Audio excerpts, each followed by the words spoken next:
Hey guys, welcome to the Gray Zone where nothing is black or white. With you right now, I'm Check Meeks, and we got Dr. P. Say what up, Dr. P. What's up, everybody? Dr.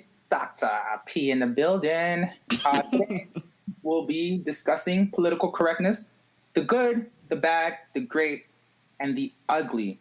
So political correctness is a tool that we use in our everyday language, and we're going to discuss how that impacts everyday culture. Check Meeks. Before we get started, let's do a quick intro. Trump is the prime example of anti-PC or political correctness culture.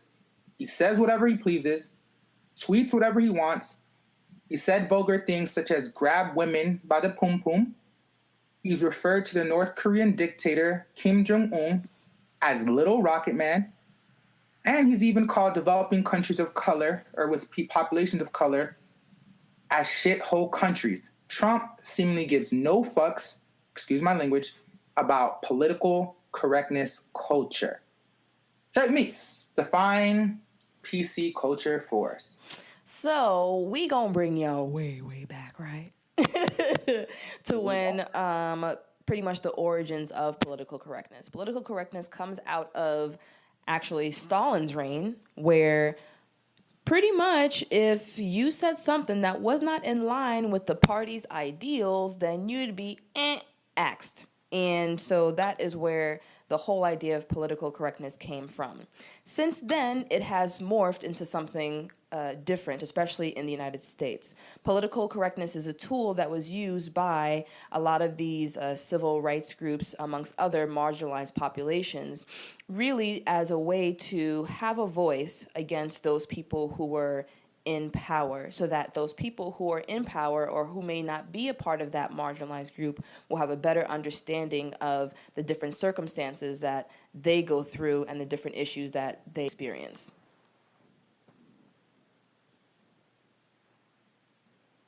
Dr. P.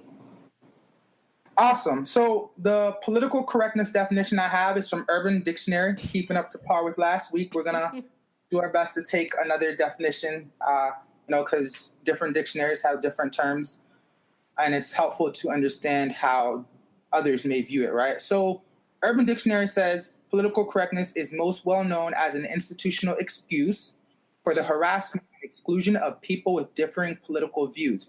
So pretty much, in short, it agrees with how political correction was first introduced in Europe in Stalin's era, I think early 1900s, where if you said something that was not in line with the majority or the party's ideals, then you were axed, right? Or you faced serious consequences. Oh, yeah. Yeah.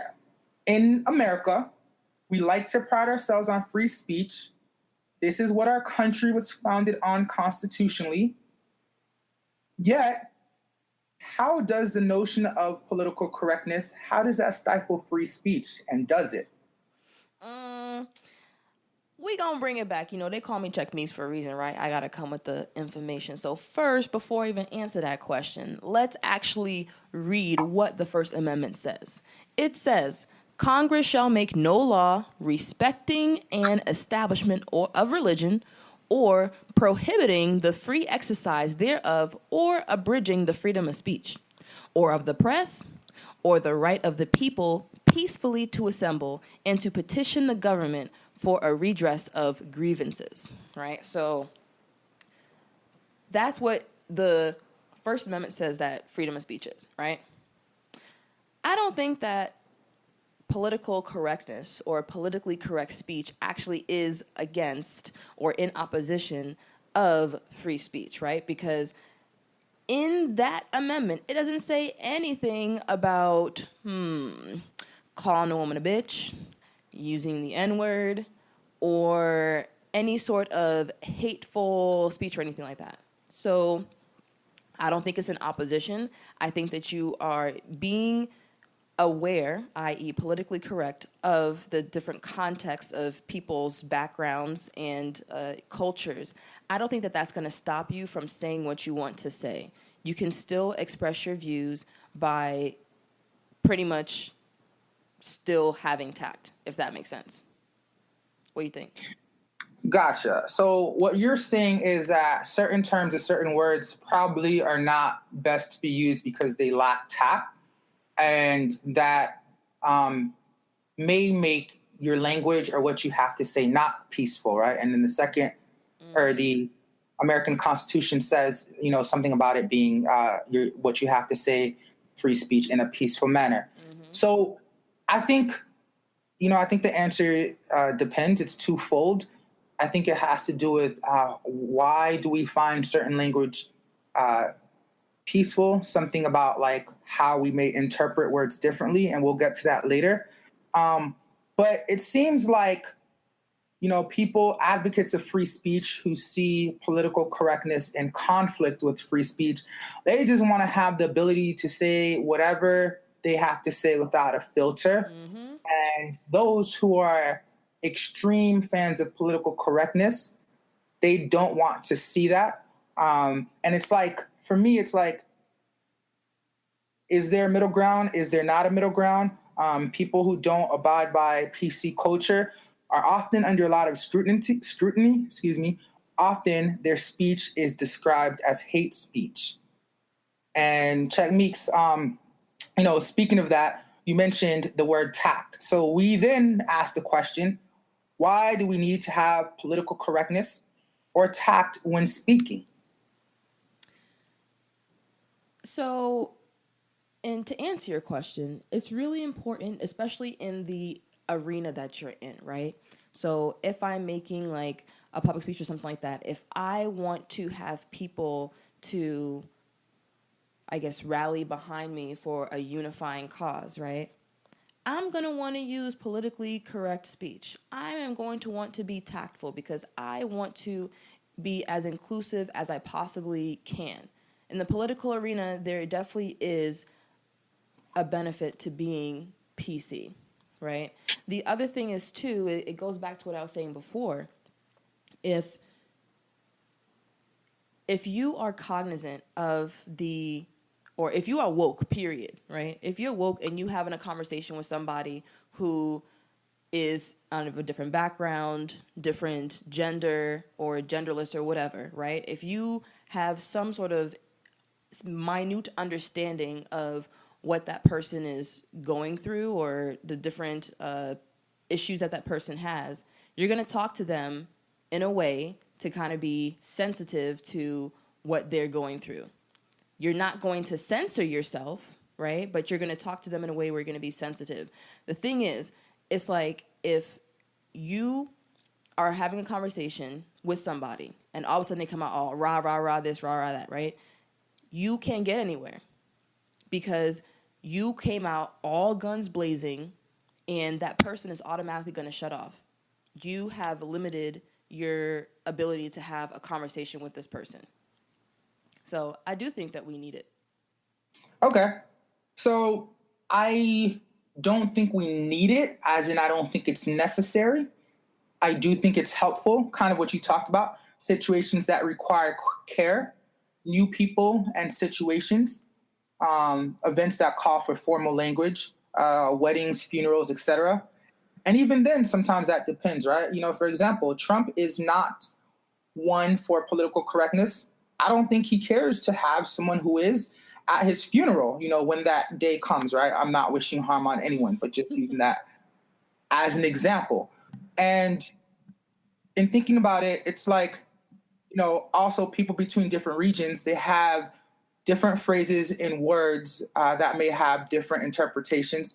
Kind of as, what Check Meeks was saying, thinking and understanding about, what people may have went through based on their external or physical experiences. Kind of related. A few months ago, I was on the phone with a friend, and she was driving, and she says, "I'm about to bust a bitch." I hope I didn't offend anyone in not being politically correct. And I was like, "Hold up, you about to fight somebody?" She was like, "Nah, I just made a U-turn, right?" And so what this tells me is like, accounting for slang, right? Where she's from, busing a quote unquote bitch means making a U-turn. Here in South Florida, it means you're probably about to get into a fight. So political correctness, I think it allows for people who come from different backgrounds and spaces to, at least at the start, meet at a common language. Responding to what Checkmeek said, being woke, or I guess we're uh, using that as a synonym for being very aware. It's like knowing what other people may have went through, but at the same time, I might be that one guy who doesn't need that level of language. You get what I mean? Yeah. Meaning, like, I've overcome all of my sensitivities, or at least most of them. Yeah, and I think just to go back on what I was saying, right? So we do need it, and I think that you make a great point that this is definitely at the initial beginning, right? Initial start, when you start talking to people, formal settings, you don't really know them. Obviously, once you become friends with somebody or have a a better relationship with that person, all this stuff just goes out the door. Yeah, most of it, at least. So, which do we think hits harder, right? Which hits your heart and your soul harder? When people use political correct language, or when people just say what they mean or feel? Yo, honestly, when people just say what they mean and how they feel, that hits hard. Yeah. Right? Like, there was a situation where I don't even remember when it was probably one of the black guys that got shot, these young black man that got shot by a police officer. We know that story all too well. You know what I'm saying? And then the mom came and had Ones of them. yeah. So the mom came up and she spoke her piece, and at the end she was just like, "Fuck you." Like, to the police officer who did it, right? Yeah. And there is no other way that she could have expressed it. There is no eloquent language. There is no tact, literally, in that amount of grief that mom was going through, with the tears coming down her eyes, with the cadence in her voice. You know what I'm saying? Like, those things, that "fuck you," I felt it.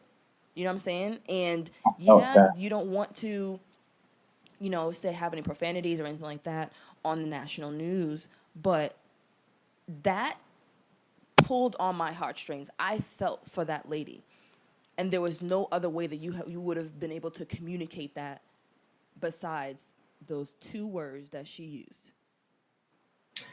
Yeah. And I think on the other end, a lot of police officers would have probably been pissed at that statement, right? Yeah, it's very polarizing. Definitely. Yeah, it's very polarizing. However, if you can take a step back from the situation and understand where her anger is coming from, and not take it too personally, although I think you should take it somewhat personally, as you are a police officer, right? Like, how does that reflect the institution of policing? Anyways, that's a different conversation for another day.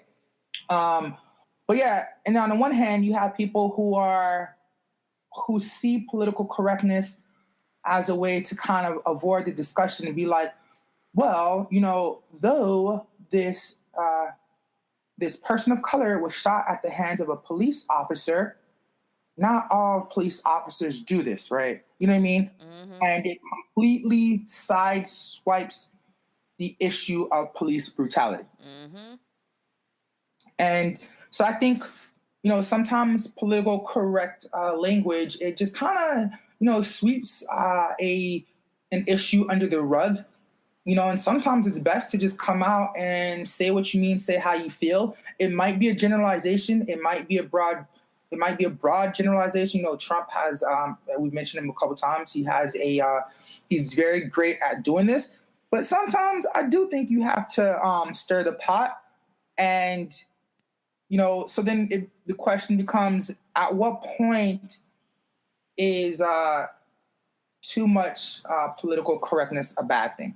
Yo, this whole political correctness thing is getting way out of hand. But I want to get back to the first situation where you're talking about, like, where if you are politically correct, are you just masking things? And I think the prime example of people masking things is this chick that was from New Jersey, and she went to Alabama, and she was just like, oh, well, now since I'm in Alabama, I can say nigga this, nigga that, whatever. I personally hate the N-word, you know what I'm saying? But I just feel like there's no PC way for me to tell you exactly what's going on with this chick. Wait, So was she black or a white girl? I'm this sorry, I this was missed a that. this was a white girl. Ooh, that's an White girl important detail. from what's it called? Jersey Shore or something like that. The thing is, when she was in New Jersey, which I would say is a also a very diverse area. It's next to a mega metropolis, right? New York, because everybody goes to New York, right? And there's nothing online or anything like that. No one, even in her family, said anything remotely close to the fact that they were just literally shocked that she would say the N word. But when she went to Alabama, she was like, yo, I can let my hair down. I can really say how I feel. Now I can use the N word and I will not have any repercussions for it. So she was being politically correct when she was in Jersey. She was being politically when she was everywhere else except when she went to Alabama. And the fact that that's a situation where if she was really able to kind of step back from this whole like slippery slope of political correctness and say how she felt, she missed out on an opportunity to actually have a conversation with someone of color to be like, you know what, this is what I think and here's why, and be able to meet that person halfway and have an opportunity for personal growth. But in that instance, what happened was she kept it to herself, and then now she on a social arena promoted that, right? Saying the N word on Facebook, end up getting kicked out of school. And had she have had an honest and open conversation with somebody from before, that would have prevented her downfall. Perhaps. I mean, I think that's one side to it. So you're saying she was politically correct up north, and in the south she was not. That's a really interesting take. I can kind of personally relate to this. Chuck Meeks and I went to the same college in the Northeast. I am originally from South Florida. I left when I was 18. And then I lived in the Northeast for about, more or less for about 10 years. I spent a lot of time in New York. And, I've since been back to South Florida about a year and a half, 2 years now. And I realized there's like a different level of understanding in the South. Because it's like, and I now start to see like the Northeast as a little elite, meaning they have very high standards for behavior and language, whereas like kind of down here, um, we don't use PC culture for the sake of using or PC language for the sake of using PC language, whereas it seems like up north you use it at all times, and sometimes this can get tiring or kind of just masking certain issues, as you said, right? Like you can't just say what you mean, like call a black person black, or call a woman a quote unquote bitch. You know what I mean?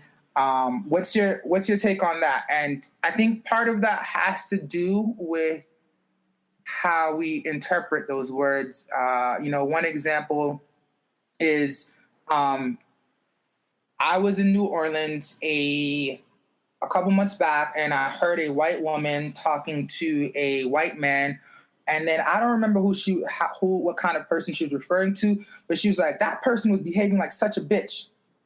You know what I mean? Or was such a bitch. So then I asked the question, is it actually about what words we're using, or if we're using it to describe people or behaviors? So, because language is all about context, right? It's Yeah. pretty difficult to be able to determine that, right? Okay. So, and it's kind of, not kind of, it is a double standard, because even though we want to have PC language, you You still want have, well, not have to. I'm just saying, like, in general. At this point, because PC language was founded in racism, discriminatory practices that were then put into laws, yes, I am against the pure form of, I am for the pure form of having PC language. I am for that. to. If we take away all the prejudices, discriminations, all the stuff, whatever, and people are woke, then we wouldn't need to have PC language, right? Okay. But damn it, I forgot where I was going. It's all good. It's all good. I'm gonna carry off what you said. So what I'm getting from you techniques is I'm gonna help carry you is that you know because of certain racism we gotta be careful around this, right? That the intention of someone behind the word is important. Now you have women who are calling each other bitches. You have women who are calling men bitches, right? Oh, he's such a bitch, right? You have But if people a who are making. man calls a woman a bitch, and that's an issue, which I then don't know if gives the marginalized group a pass. I don't know if I agree with that, right? It goes back to what you said about double standards, right? Like kind of like, and here's an example I use. A lot of people who follow sports will be like, LeBron James is such a princess, right? Now, this is a man on a man calling, um, uh, calling LeBron something that's supposed to be perceived as a negative, right? Meaning it's attributing a behavior, not necessarily the person, right? So, and I've started to, this is going to sound completely bad.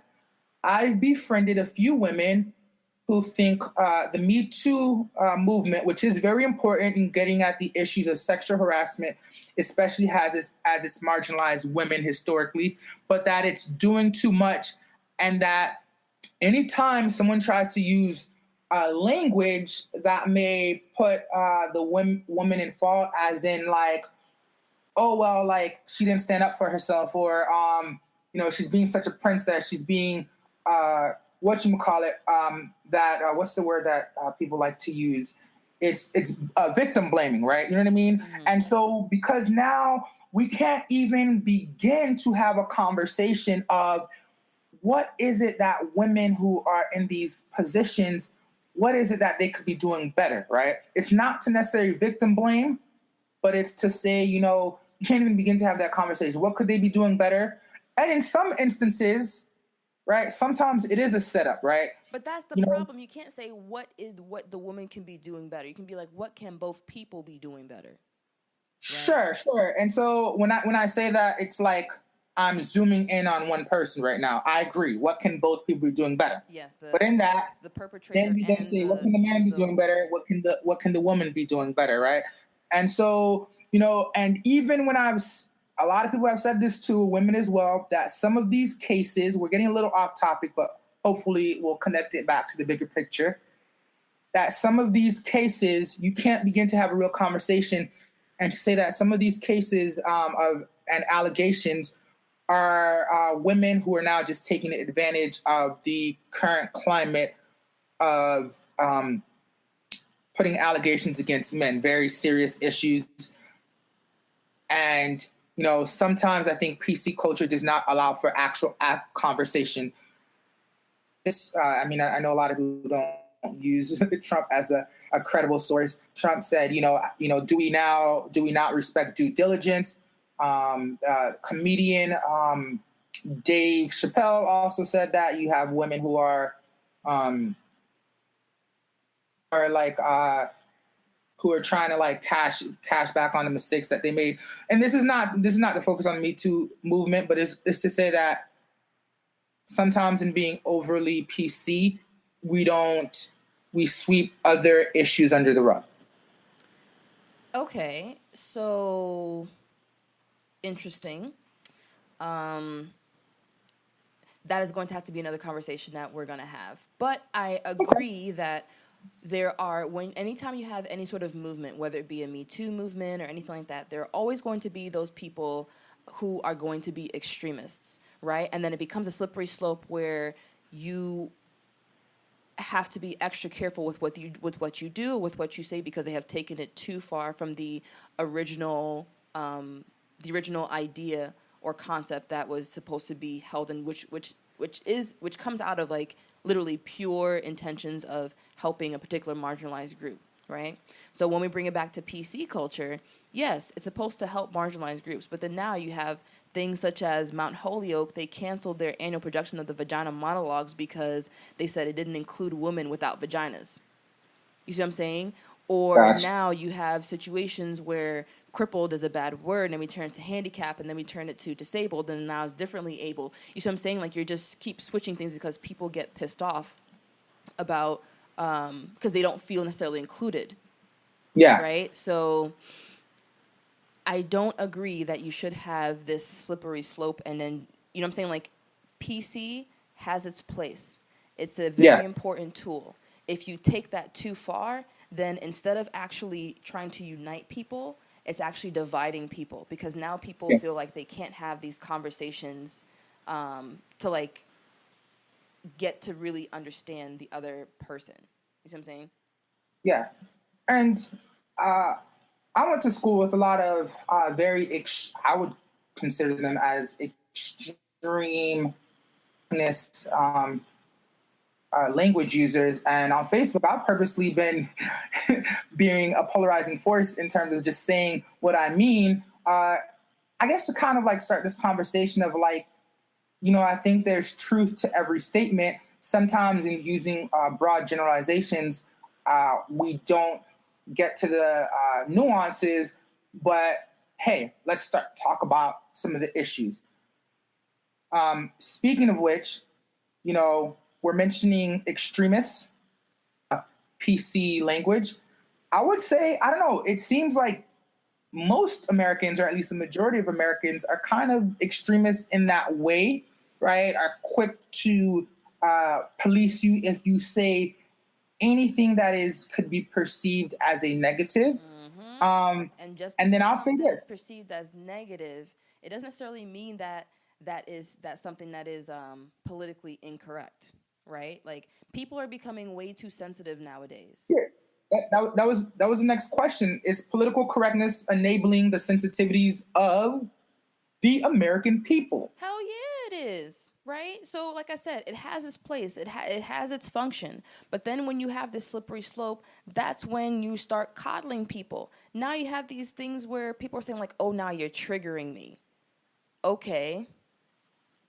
And then even I could even bring up a situation. It's kind of an extreme situation of a child that I met while I was in the psych ward. Not for me, for work. But I was in the adolescent psych ward, and there was this 5-year-old girl, and she was there because she wanted to commit suicide. And she, when I was growing up, I didn't even know what suicide meant, right? And the reason why she felt this way is because she was quote unquote being bullied by a girl that's in her class. And so I asked her, like, what was going on? She said, oh, well, this girl, she always gives everybody else cookies in the classroom and she doesn't give me any cookies. I was like, oh, why doesn't she give you cookies? She's like, oh, she doesn't give me cookies because I said something to her one day and then, she's been mad at me ever since. So she doesn't talk to me. She doesn't give me any cookies and I just feel really bad. And I'm like, okay, you have to obviously talk to kids in a way that, let them know that you're empathic and things like that, right? But in the back of my mind, I was just like, what the freak? Literally. Obviously, this child's mind is not mature and all other stuff, right? But this is the problem that we're having. We have parents that are coddling the hell out of their kids. They're telling them that they're perfect. They're telling them that they're great. They're telling them all these things. It's great to build up somebody's self-esteem. But once you build up someone's self-esteem so much that and they have this inflated sense of ego that when anything negative happens to them, they're not able to understand, they're not able to deal with it, then that's a problem. This chick is about to make an adult decision because some other chick won't give her no fucking cookies. Like, that is the craziest thing that I've ever heard. And imagine the amount of pain and anguish that this girl has to go through, that she goes through, to really think that ending her life is a solution. Yeah. Right? I'm not saying this to make fun of suicide or anything like that, but that literally opened my eyes to the fact that this is where society is going. We're giving everybody participation ribbons when like you didn't deserve anything. You know what I'm saying? So, and this goes back to what Chris Rock was saying in Tambourine. Shout out to Chris Rock and Tambourine. It was hilarious as hell. It's on Netflix. Y'all go ahead and watch it. And I'm just gonna read exactly what he says because this is the truth. PC warning. This is going to involve a lot of cursing. I personally don't like cursing, but I'm going to do my best Chris Rock impression, and it just is what it is. I got you back So check. this is what he says. He says, we need bullies. How the fuck you gonna have a school without bullies? Bullies do half the work. Teachers do one half, bullies do the other half. And that's the half you're gonna use if you're gonna be a fucking grown-up. Who gives a fuck who can code if you're gonna cry because your boss doesn't say hi? You think people are nice to Bill Gates in high school? Hey Gates, you Charlie Brown looking motherfucker? And then he goes on to say, yo, Tambourine is hilarious. Y'all gotta watch it. But he goes on to even talk about Mark Zuckerberg and how Mark Zuckerberg didn't have any friends. And look, he was bullied. And look at the result of bullying in Mark Zuckerberg's case. He's like, yo, I don't have any friends. I'm a loser. But you know what? He has billions of friends, and he has founded a way to connect people across the globe. Yeah. For those of you that don't know, Check Meeks is essentially saying Mark Zuckerberg, founder and creator of Facebook, he was bullied in a sense because he didn't have any friends. And that helped rise him to, this level of being, one of the top tech mobiles in the world, if not the, right? I mean, definitely one of Bill Gates as well, who started Microsoft, and I think is one of the initial designers behind PC, the PC, not political correct language, but PC as in your computer. And yeah, so I think it's a mix of the two, right? Meaning, kind of that example you gave of the girl who's like triggered by cookies. You can't walk around like afraid to even mention cookies around her, bring cookies, walking on eggshells because you're afraid of her reaction to it, her being triggered to it. I do think in her head it is very real, right? Every time, she, somewhat sees cookies, she's like literally traumatized, right? Yeah. So we want to be sensitive to that and not, and help bridge that gap, right? Not to say, hey, we're never gonna talk about cookies around her, but prepare her. Say, hey, we're having dessert tonight and we're going to have a few chocolate chip cookies. I want you to mentally prepare. Maybe you won't have a full cookie, but you can try the chocolate chip today, and, little by little, get her to come to a point where she can share the same space as a cookie. Because I'm sorry, I'm so wrong for laughing. But you can't avoid life like that. So I do, to an extent, agree with Chris Rock. I think he had to be polarizing to say that. Like, meaning, and we have to understand everyone has different levels of what they can take. Meaning, not every, some of the pressures that Bill Gates and Mark Zuckerberg were able to face and turn that into positive contribution to society. Someone else may have, committed suicide, or became depressed at that fact, right? So it's kind of having an awareness of who's who and how you're dealing with them, right? And so, it's like brothers and sisters, they bully and tease each other all the time, but in a way, they're kind of like preparing them for the issues that they're gonna have when they grow up. Yeah, and exposing gonna like you. Exactly, and kind of helping them become aware of their deficiencies. If I always make fun of someone for being this way, they're at least cognizant of it. And now, they can choose to, if they say, whatever, I'm going to take that shit and own it. Or they might choose to modify it at certain times, but at least they're aware of it, Yo, I'm going to tell you a quick story before we move on. Sure. So I'm Jamaican, and in our culture, like we make fun of people all the time. Like, I got made fun of for having a big nose from the day I was born. So, you know what I'm saying? My sister, she's a little overweight, so, she got made fun of for, being fat or whatever. So pretty much any sort of physical imperfection or anything like that, Jamaican culture, they will continually pick and prod at that, right? And before, I would be like, oh, I'll get saddened. But now, someone make fun of my big nose, I can care less. But, like, I can smell you better. Someone make fun of my sister for being fat, she'll be like, oh, what you eating? She's like, shrimp and grits. That's all you gotta do if you want to look sexy like me. You know what I'm saying? So these are the tools that you get as a kid. So obviously, it's not like you're always being made fun of because of physical things. Obviously, it's being balanced out with love. It's being balanced out, with hopefully, right? And different values and stuff like that. But it has its benefits. And I think you're right. It depends on the person. How far are you able to push them? Yeah. Because there isn't going to be a zero bullying tolerance when you are in the workplace, when you are traveling into a different country. You know what I'm saying? Yeah. Like when you're adult, all those training wheels fall off.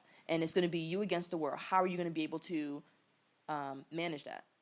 Exactly. And yeah, I mean, I hope in the future we get to a point where it's me against myself and the world, as combined with, well, it's me with myself and with everyone. I don't know if that makes sense, but it's this kind of like duality of like, yo, like people both hate and love me, right? Meaning like you're never gonna be extremely like loved by everyone, and people aren't always gonna hate you. Kind of seeing people for who they are, and like loving them as whole, even though sometimes you hate certain attributes of them, right? I don't know, Mm-hmm. right? Like I could bully you to death.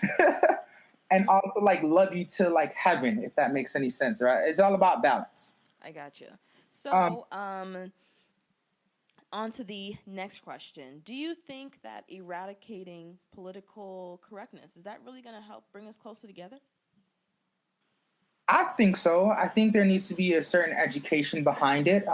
James Damore, I'm sorry, former Google engineer, he was fired a few months back after he made a memo saying that women were not fit to work in tech companies, right? And I think this could have been a great starting point of conversation. However, because it was a polarizing memo, um, Mm-hmm. you know, he was quickly let go. And I think that like we won't admit certain truths to ourselves, right? And I'm not to, I hope I don't anger anyone here. It is to say that like, you know, technically speaking, women are not known or as good as in tech as men are. But this is not to say that this will forever be the fact, right? If you think about how women were socialized, in math classrooms, they probably definitely became very insecure around anything science, technology, engineering related, right? So it could have been a great point to say, hey, like, James Damore, I see where you're coming from, but do you understand why? You could be the bridge to help, women who have insecurities around this space become better. And maybe you'll actually learn something from them as well, right? But when we, kind of as a person of color, a black man, I've kind of owned up to some of the things that, were negatively said about me. Although I understand how I was enabled to kind of be these things, now it's my responsibility to kind of work on them, if you will, right? So in that sense, it's to say, hey, look, I am there's some of these deficiencies that I have, and I'm gonna own them, right? Even though it's kind of partially the system that has led me to this place, I'm not a place where I understand I gotta take ownership of it, and I'll work to improve it. And so I think a lot of people are afraid to own up to their perceived deficiencies, kind of like you were saying, your sister's saying, yeah, if you want to be fat like me and look beautiful as me, you got to eat shrimp and grits, right? And you're now taking ownership of your negative big nose, which I don't think is a bad thing. You know what I mean? Um, So, I'm a pessimist. So, I now, don't really think that eradicating political correctness will help bring us closer together. Because I really don't have that much faith in the American people. I just have not much faith in people. Period. In order for us to be at a point where people can say whatever the hell they want to say, people, the receiver has to be, both of them have to be at a level where they want to come to meet at some sort of common ground, right? yeah, So that means that if someone says, fuck you, right, to me, I have one or two options. One, I can be like, well, fuck you too, and I can leave, right? And be like, oh, can you believe that this person just said F me, yada, yada, yada, and whoop, whoop, whoop, de whoop, de whoop. I could do that. Or I can be like, yo, like, why'd you say that? You know what I'm saying? Like, I have to be more introspective. I have to look outside of myself. I have to be more reflective and at people's behaviors and the languages that they use, right? And not just automatically be like, yo, I'm offended. I'm going to get mad. I'm going to get turned or whatever, right? yeah, So if I have that mental or that emotional intelligence, then that fuck you could be like, all right, so What's going on? Why do you feel like you need to be able to use those words, to me? Yeah. And that person who said fuck me could either be like, yo, one, they could either said fuck you and left, or two, when I opened up that conversation, they still had two decisions to make. They could either be like, well, I just said fuck you because it's fuck you, Yeah. and left it at that, or they could have met me at that conversation like, well, you did this to me or whatever. Yeah. Or so people have to have this emotional intelligence. They can't think about only themselves. And I think that because we live in a capitalist society, because everybody's, has this whole crab in the bucket mentality, trying to get one over on the next person, it's going to be very difficult for us to be able to bring us together if we eradicate this whole political correctness. But like I said before, if we're in a situation where there's no need for this political correctness, i.e., the foundations of which it was built on, racism, discrimination, prejudice, and all this other stuff, if that stuff is eradicated, then yeah, it's going to bring us together. But do I think we're going to do that right now? Hell nah. People are selfish. They only care about themselves, and if they get offended by something, people are quick to get turned up. So I'm a little bit more optimistic. I'm the optimistic one, and I pretty much agree with everything you said. But I think we need to now be the educators, right? Meaning, I've started to bully people for not actually being introspective, if you will, right? Mm-hmm. And then I will also use it as a conversation, be like, yo, like, educate yourself. Let me help educate you in the capacity that I can. So it's like teaching them exactly what you said. You said look outside of yourself. I see it as like looking inside of yourself, but I guess it depends on how your mind works. But pretty much, moving away from your emotions and then thinking something objectively and saying, why could this person be feeling this way? Let me hear the explanation. Could I see what they're trying to say if I was them, right? If the same thing happened to me. And so, I bully people a little bit, and then I tell them it's out of love because you need to change up a bit. If we want to get to this society where political correctness is not needed, I like to say certain words are really describing behaviors, not necessarily describing the person. Groups of people. Okay, cool. So now that's all the time we got for this whole PC part, but you know what? We got a new segment coming on, and now it's time for Woke Money. All right, everybody. So, give you a little background on me. I majored in economics in college, and I minored in math. I am also in the middle of getting my MBA at a top 20 university. We've thought about this idea, Woke Money. This new segment in our show where we take a few minutes to help you all understand trends in the economy as well as advances in technology, which may help you to make better decisions in getting your money right. Check me. Do you want to get your money right? Hell yeah. I'm always trying to make some money. I'm a hustler. I'm a hustler. So today we're going to talk about the shared economy. A lot of y'all might have a question on what's the shared economy?